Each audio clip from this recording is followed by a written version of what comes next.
Hello and welcome to Glasgow Rangers Nation with me, your host, Owen James, the channel that brings you your team every single day. Guys, it is New Year's Eve. Happy New Year to you all when it finally comes. We've got some news from Rangers. We have got news on an agreed fee for Conor Barron. That's right, the tribunal has set an amount finally after what seems an eternity for Conor Barron, and Aberdeen are very, very disappointed. Which, is always a good thing. And our defensive crisis deepens even further ahead of the Old Firm game on the 2nd of January. Right, well, where to start? Let's start with the defensive crisis, shall we? We'll get to the Barron fee very shortly, but let's start with the defensive crisis deepening. Now, we know that Rangers in time. We know, for example, that John Souttar is out injured, our best defender. Leon Balogun is unlikely to play a part in the game against Celtic. So that's our best two central defenders already missing.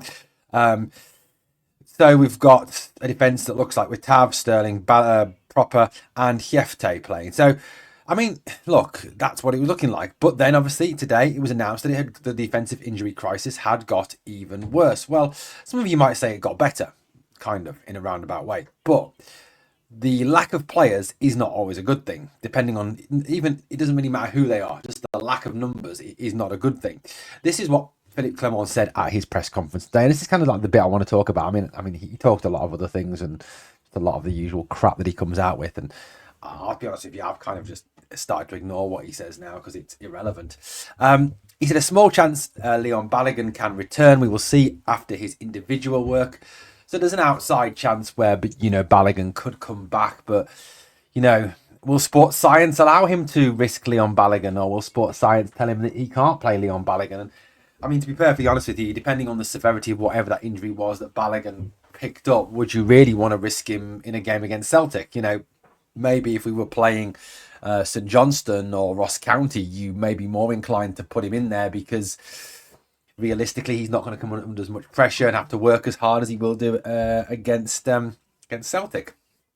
Then, to add to the defensive injury crisis, which some of you may not think is a bad thing, but he has been playing a lot better in recent weeks. Tavernier has picked up an injury. We took a scan and there is clear damage and will be out for a few weeks. So, look, this wouldn't have been a major issue. In fact, I think there's a few fans that probably would have thought this was a really good thing that James Tavernier was going to miss games because, obviously we've got Dujon Sterling, who is a very talented right back. We previously had Neresheyo Casanwejo. But now, obviously, we have no Cass. He's been returned to Feyenoord. And Dujon has been filling in at centre-back. So now we have a situation where we don't actually have... Well, we do have a right back. We have Sterling. But then you have who plays alongside Proper, and do you really want to start Proper against Celtic given how awful Robin Proper is? He really is an absolute car crash bomb scare. Call him what you want, he's probably one of the worst defenders I've ever seen in a Rangers shirt. I would go as far as to say if you were prepared to put together a worst ever Rangers 11, Robin Proper probably would make that team. And I really worry about him, and him and Sterling didn't look great at all against St Mirren, and they certainly didn't look very good against Motherwell. So look, it is a major concern. Now, what do we do in this situation? Now we have our right back is now injured. You also have an issue over captaincy as well, which I want to talk about in a minute as well. So what do you do? So therefore, do you move Sterling to right back? Well, if Sterling moves to right back, who plays centre half? Well, that leaves you really only two options in a way. It leaves you Leon King and it leaves you Clinton and Ciala. Now, from what I've seen and heard recently, some people have said that after watching the Youth Cup, the Glasgow Cup final, I think it was, people were talking about that Nsiala doesn't look ready, that he looks a bit dodge. So that Leon King. Now, Leon King, to me, I wouldn't mind Leon King getting a start. I really wouldn't. But, the one worry you've got is this is the Old Firm after all. And, realistically, are we going to go into the Old Firm with probably one of the weakest defences we've actually played in a number of years? For me, there is... what options are there? Realistically, what options are there to kind of put together in defence? If you aren't going to use Leon King, what do we do? So, option one is that you move Sterling to right back. You put King in centre half alongside Proper, and you play Hiefte at left back. Now, I mean, don't get me wrong, guys. I like Leon King. I think Leon King is a decent player. I think he's got a chance if he was given a chance, but I worry about him alongside Robin Proper because Robin Proper is a bomb scare. And, you realistically don't want to throw a young player with limited match experience in alongside someone like Robin Proper, who, isn't great. If you're going to put a young player in there, realistically, you want him to go and play alongside an experienced pro, someone who can help talk him through the game. If it was John Souttar we were putting him alongside, or Leon Balogun, I'd feel a hell of a lot more confident. But realistically, is Clement left with no option but to play Sterling at right back because he hasn't got another right back?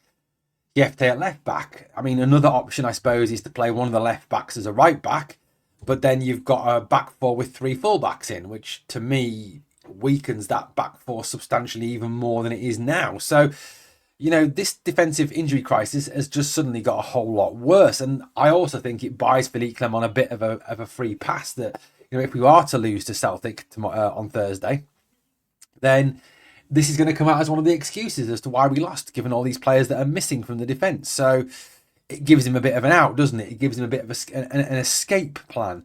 It gives him a bit of Flee Berlin kind of vibes about it.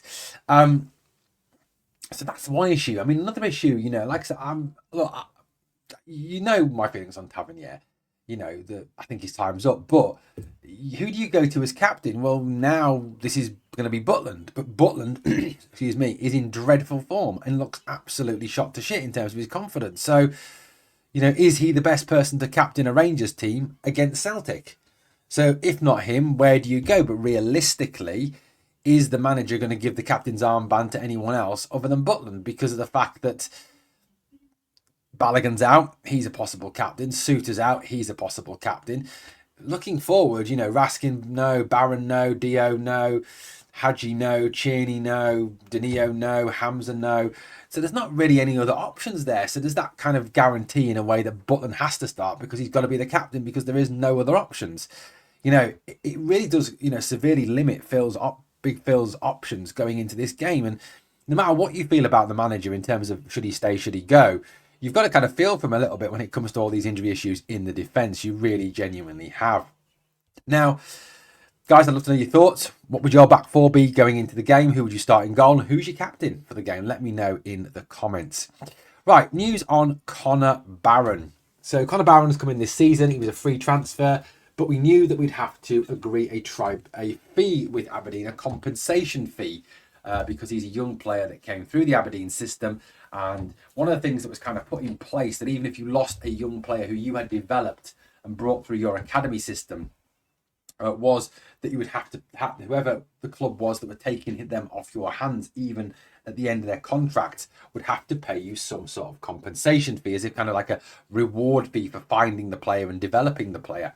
Now, Rangers offered Aberdeen £500,000 as a compensation fee for the player. This was turned down by Aberdeen, as Aberdeen felt they could get a whole lot more money for him. They were disappointed in the 500k.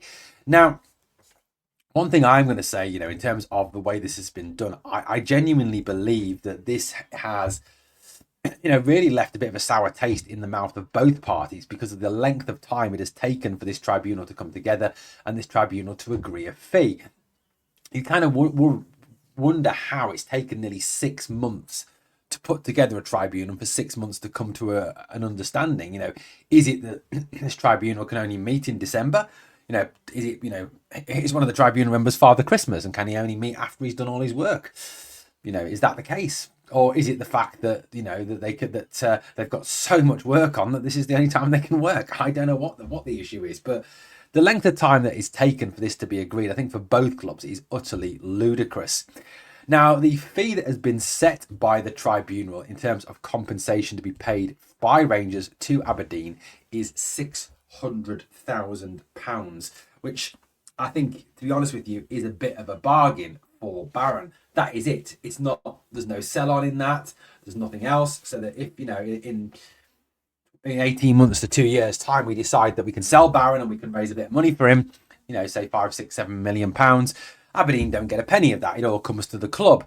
Now, according to reports that I am seeing and I am reading and I'm hearing, Aberdeen are very disappointed in that, and they wanted a lot more money than £600,000. I think Rangers are pretty happy with that, obviously only having to go 100 grand over what they offered. So good news for Rangers. Good news that this has finally been settled. Not great news for Aberdeen, but who cares? But £600,000 is the agreed tribunal fee for Barron, which I think, to be honest with you, represents a little bit of a bargain for Rangers. It really genuinely does. Right, guys, let me know what you think of the Barron fee. Let me know what you think of the defensive crisis in the comments. Thanks for watching, guys. On the way out, please do me a favour. Smash the like, smash the sub, comment, share, all those things. If you comment, if you like the video, it helps with the algorithm. It helps the video to grow. Don't know why, don't know how, just does. Thank you for watching Glasgow Rangers Nation. As always, on the way out, do all those great things. And remember always, we are the people.